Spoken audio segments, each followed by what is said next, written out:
Welcome to Prayer Room. Isang mapagpalang umaga po sa ating lahat. Bago po ako magsimula, allow me to offer a prayer. Our Father in Heaven, my Savior, my King, Diyos ko na makapangyarihan sa lahat na may gawa ng langit at lupa. Ako po ay nagpapakumbaba at nananalangin sa inyong harapan. Naway kayo po ang siyang manguna at mag-speak for me. Naway ang inyong salita ang siyang lumabas sa aking bibig at hindi po manggagaling sa nais ko lamang. Tulungan niyo po ang inyong lingkod na maihatid ng malinaw ang inyong mensahe sa bawat isa sa nakikinig ngayong umaga. Naway maunawaan at maisabuhay namin ng inyong banal na salita at mensahe ngayong umaga. Ang lahat ng ito ay itinataas at idinadalangin ko sa ngalan ng aming Panginoong Hesukristo. Amen. Ang key verse po natin ngayong umaga ay manggagaling sa Romans chapter 10, verse 14 to 15. Bakit nga po ba kailangan ibahagi ang salita ng Diyos? Hindi po lingid sa ating kaalaman na ang dami ng nangangaral ngayon ng salita ng Diyos at ginagamit na ito sa iba't ibang paraan at hindi na naaayon ng iba sa tunay na plano ng Diyos kung bakit dapat ipinangangaral ang mabuting balita. Marami din pong nagsasabi na ang may karapatan na magpahayag ng salita ng Diyos ay ang mga pastor o evangelist o mga propeta lamang. Kaya ngayon po, dear brothers and sisters, alamin natin ito sa mga talatang ating bibigyang diin dito sa Roma chapter 10 verse 14 to 15. Romans chapter 10 verse 14 to 15. Pero paano sila tatawag kung hindi naman sila sumasampalataya sa Kanya? At paano sila sasampalataya kung hindi pa sila nakakarinig ng tungkol sa Kanya? At paano sila makakarinig kung walang nangangaral? At paano makakapangaral ang sinuman kung hindi naman siya isinugo? Ayon sa kasulatan, napakagandang pagmasdan ang pagdating ng mga nagdadala ng magandang balita. So bakit po kailangan ibahagi ang salita ng Diyos? Meron po tayong tatlong rason bakit kailangan ibahagi ang salita ng Diyos. Number 1 po, upang may sumampalataya. Ang sabi po sa verse 14, paano naman sila tatawag sa Kanya kung hindi sila sumasampalataya? Kaya kailangan pong ibahagi ang salita ng Diyos upang may sumampalataya. Kung walang magbabahagi ng salita ng Diyos, wala silang mapapakinggan at walang sasampalataya kay Jesus ng tama. Maaaring ang tao ay may sariling prinsipyo o paniniwala. Ngunit kung mapapakinggan nila ang salita ng Diyos, ay magkakaroon sila ng tunay na pananampalataya. Kung may paraan o pagkakataon na ibahagi ang salita ng Diyos, ibahagi natin sapagkat nagsisimula ang development ng pananampalataya sa pakikinig mo ng salita ng Diyos. Sinasabi nga po sa Roma 10:17, sasampalataya lang ang tao kung maririnig niya ang mensahe tungkol kay Kristo at maririnig lang niya ito kung may mangangaral sa Kanya. Walang maniniwala kung walang nagpapaliwanag. Kaya kung mapapansin po natin sa Old Testament at sa New Testament, makikita po natin na may mga nagpapaliwanag ng salita ng Diyos. Sila po yung mga disipulo, hindi po ba? At yung mga nakakaunawa po nito ay siguradong sasampalataya kay Jesus. Halimbawa na lang po ako, nagpapasalamat po ako at talagang nasumpungan ko pong makinig. Nag-start lang din po ako sa pakikinig. Siguro po kung hindi po ako nakapakinig at wala pong nagpaliwanag o nangaral ng salita ng Diyos, ay maaaring wala pa rin po ako dito. Kaya bakit nga daw po kailangan pang ibahagi ang salita ng Diyos? Siyempre po, upang may sumampalataya. Pangalawa po, upang may makarinig ng katotohanan. Sabi nga po sa verse 14, paano naman sila tatawag sa Kanya kung hindi sila sumasampalataya? Paano sila sasampalataya kung wala pa silang napakikinggan tungkol sa Kanya? So, yan po yung panahon ngayon na napakahirap na mahanap ang katotohanan. Bakit? Dahil bawat nangangaral, kapag napakinggan mo ay nagsasabing sila ay nasa katotohanan. Ang dapat po nating gawin ay humingi po tayo ng tulong at patnubay sa banal na espiritu. Nadalhin ka sa tamang aral, sa tamang mangangaral, at magsuri ka ring mabuting magbasa ka rin po ng Biblia. Ikaw po mismo ang mag-research at tumuklas. At wag lang po basta-basta umasa sa mga napakinggan at sinasabi sa iyo. Alamin mo po mismo ang tunay na buhay ni Hesukristo sa pamamagitan ng Biblia. At alamin mo din po ang buhay ng mga mangangaral o preacher kung sila ba ay nabubuhay sa pagbabago, pagsunod at kabanalan. Ang tunay na nagdadala ng katotohanan ay hindi nakabase sa pangalan at pinagsisigawan mong relihiyon kundi ang tunay na mga anak ng Diyos. Sino po ang mga tunay na anak ng Diyos? Sinasabi po sa 1 John chapter 3 verse 8 to 9, ang nagpapatuloy sa pagkakasala ay kampo ng dyablo, sapagkat sa simula pa'y gumagawa na ng kasalanan ng dyablo. Kaya't naparito ang anak ng Diyos upang wasakin ang mga gawa ng dyablo. Ang tinanggap ng Diyos bilang anak niya ay hindi nagpapatuloy sa pagkakasala, sapagkat nananatili sa kanya ang buhay na galing sa Diyos. At dahil ang Diyos ang ama niya, hindi siya maaaring magpatuloy sa pagkakasala.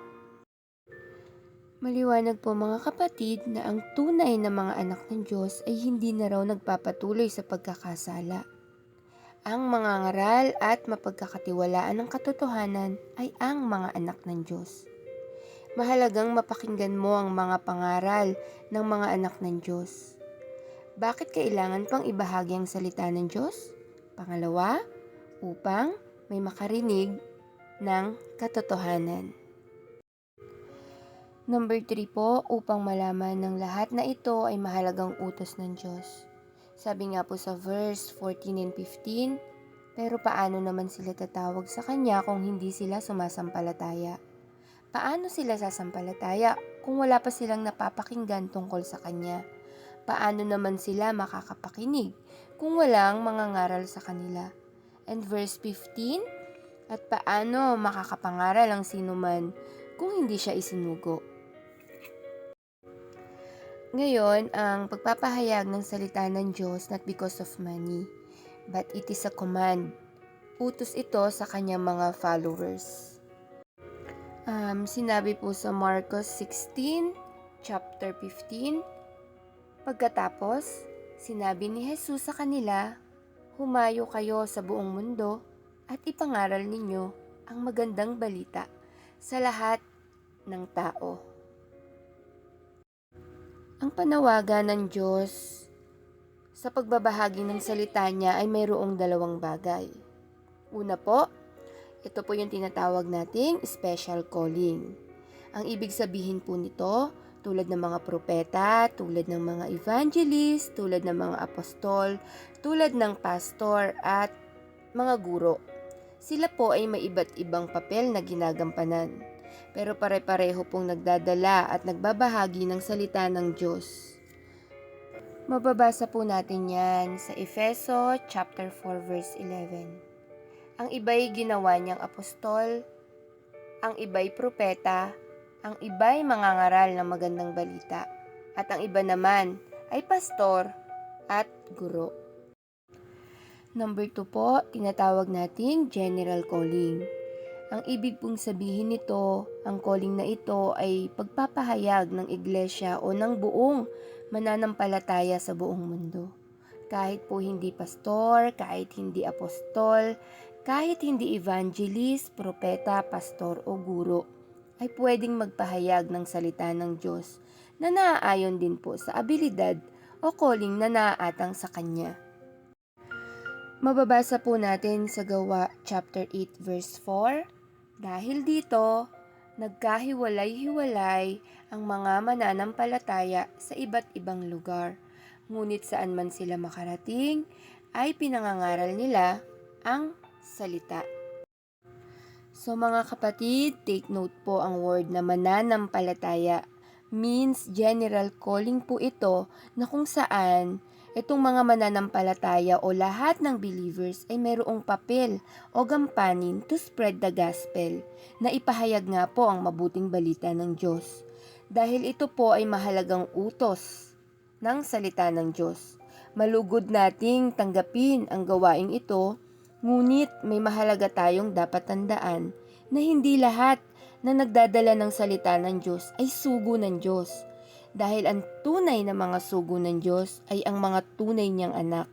Dahil ang tunay lang na anak ng Diyos ay yung may mga patnubay lang ng Holy Spirit o tinatawag nating Espiritu Santo. Ayon po sa Roma chapter 8 verse 14, ang mga taong pinapatnubayan ng Espiritu ng Diyos ay mga anak ng Diyos.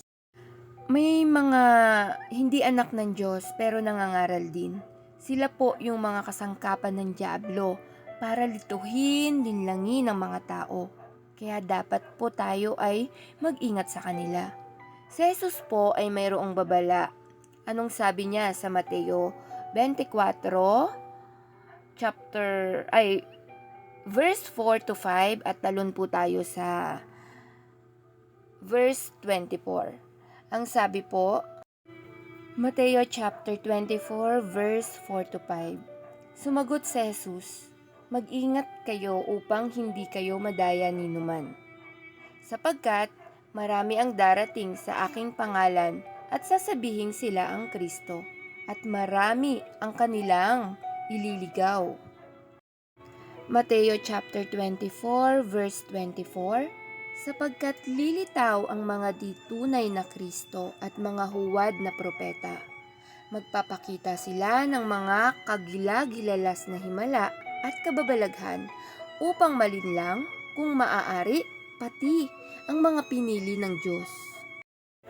Ayon naman po sa Roma chapter 16 verse 17 to 18. Mga kapatid, mag-ingat kayo sa mga taong lumilikha ng pagkakahati-hati at gumugulo sa pananampalataya ninyo. Nangangaral sila laban sa mga aral na natanggap ninyo sa amin. Kaya iwasan nyo sila. Verse 18, ang mga taong ganyan ay hindi naglilingkod sa Panginoong Hesukristo, kundi sa sarili nilang hangarin sila sumusunod. Dinadaya nila ang mga kulang sa kaalaman sa pamamagitan ng mahuhusay at maganda nilang pananalita. Kaya mga kapatid, ang mga tunay na anak ng Diyos ay ang tunay na tinanggap si Jesus bilang Panginoon na tagapagligtas ng kanilang buhay at nakikita ang tunay na pagbabago nito. Ito po yung tinatawag nating transformation. Kung wala po niyan, di po natin masasabi na we are true Christian. Kasi di ba may mga nagkiklaim po na ay ma-Christian na. Pero without transformation, hindi po natin masasabi that they are true Christian. Kasi di ba madali naman pong magpahayag ng salita ng Diyos. Di ba? Sasabihin mo ikaw yung Christian, Kristiyano ka na, tinatanggap mo si Jesus. Pero kung wala pong transformation, useless daw po ang ating pagpapagal. Kasi ang tunay na Kristiyano, kinakikitaan po ng pagbabago. Kumbaga yung life niya, yung dating ganito siya, natatransform sa pamamagitan po ng kanyang pananampalataya. Kaya po pag may transformation na, dun po natin masasabi na siya ay isang tunay na Kristiyano. Transformation po in a positive way, no? Na syempre kung dati po ikaw ay magagalitin, kung dati ikaw ay palamura, kung dati ikaw ay masama, kumbaga iba na po. Kaya mga kapatid, if we really want To call a true Christian, kinakailangan po makikitaan po tayo ng transformation o pagbabago sa ating buhay. Hindi na po tayo yung dating tayo, yung mga makasalanan. Of course po, nagkakasala pa rin tayo. Pero kung hindi po tayo kakikitaan ng pagbabago sa ating buhay, baliwala po ang lahat ng ating ginagawa. Kaya mga kapatid, maging magandang halimbawa po tayo sa ating kapwa. Dapat makita nila sa atin yung pagbabago muna. Kaya, ang mga tunay na anak ng Diyos ay tinawag, isinugo upang ipangaral ang kanyang mga salita. So bakit po kailangan ibahagi ang salita ng Diyos? Unang-una po upang may sumampalataya. Pangalawa, upang may makarinig ng katotohanan. At lastly, pangatlo, upang malaman ng lahat na ito ay mahalagang utos ng Diyos. Ang application po natin dito, number 1, huwag magdalawang isip na ibahagi ang salita ng Diyos. Huwag po tayong mag-alinlangan na i-share ang gospel para sa lahat. Number 2 po, huwag ikahiya ang salita ng Diyos. Huwag po tayong mahiya na i-share ang salita ng Diyos kung may pagkakataon na ipangaral mo ang katotohanan. Ipangaral po natin ito. At pangatlo po, ipamuhay ang salita ng Diyos. Ipamuhay po natin ang salita ng Diyos na iyong ipinangangaral at siguraduhin tunay kang anak ng Diyos upang maging qualified ka para magpahayag nito. Sabi nga po, walk the talk. Hindi lang po tayo dapat puro talk. Magaling sa salita pero hindi naman po nakikita sa atin yung ating pinapangaral. Kaya, ang gawin po natin, application po, ipamuhay natin, kinakailangan po maging maganda tayong halimbawa sa ating kapwa. Nang sa gayon po, hindi na po tayo mahirapan na i-explain sa kanila o i-share sa kanila yung gospel kasi tayo po mismo ay magandang ehemplo nito. Kaya mga kapatid, we need to equip ourselves. Ang pagpapahayag po ay hindi basta-basta lang. Basta kaya mo lang magsalita, go na. We need to equip ourselves po. Pag-aralan po nating maigi, magsaliksik po tayo, at napaka-importante po ng panalangin at patnubay ng Diyos through the Holy Spirit. Let us pray po na sa bawat pagpapahayag o pagsasalita natin ay gabayan tayo ng Diyos, ng Espiritu Santo, na sa Kanya magmula ang ating sasabihin at hindi lang po sa sarili nating kagustuhan. Kinakailangan po na taimtim na manalangin, na linisin po ang ating puso, isipan at bibig upang ang lahat ng ating sasabihin o ipahahayag ay tunay na magmumula sa Kanya at hindi po sa sarili nating nais o kagustuhan lang. Sapagkat maaaring magamit ng talunan ang salita ng Diyos o ang mamamahayag o tagapahayag ng di namamalayan, lalo kung may mga hidden agenda o hindi malinis na intensyon. Huwag po nating kalimutan na ang salita ng Diyos ay banal at sagrado. Kaya gamitin po ito natin sa tama na naaayon sa Kanyang nais at hindi lang po sa nais natin. Nasusulat po sa John chapter 1 verse 1. Nang pasimula, naroon na ang tinatawag na salita. Ang salita ay kasama ng Diyos at ang salita ay Diyos. Malinaw po na sinasabi ng Biblia, ang salita ay ang Diyos. Kaya maging maingat po tayo sa paggamit nito. Wag na wag po nating gamitin ito sa pansariling interes, lalo't hindi naman po ito nakaka-glorify o nakakalugod sa Diyos. Lagi po nating ipagdasal na bigyan niya po tayo ng knowledge, wisdom, and understanding sa Kanyang salita. 3 bagay po na mahalaga na meron dapat ang nagpapahayag ng Kanyang salita. Hindi po sapat na knowledgeable ka lang pero walang wisdom and understanding na nanggagaling sa Kanya. Pag yan po ay galing lang sa tao, nako, delikado po yan. Kasi maaaring mali niya ma-interpret o maipaliwanag. Marami pong taong magaling magsalita. They can even recite and memorize verses in the Bible.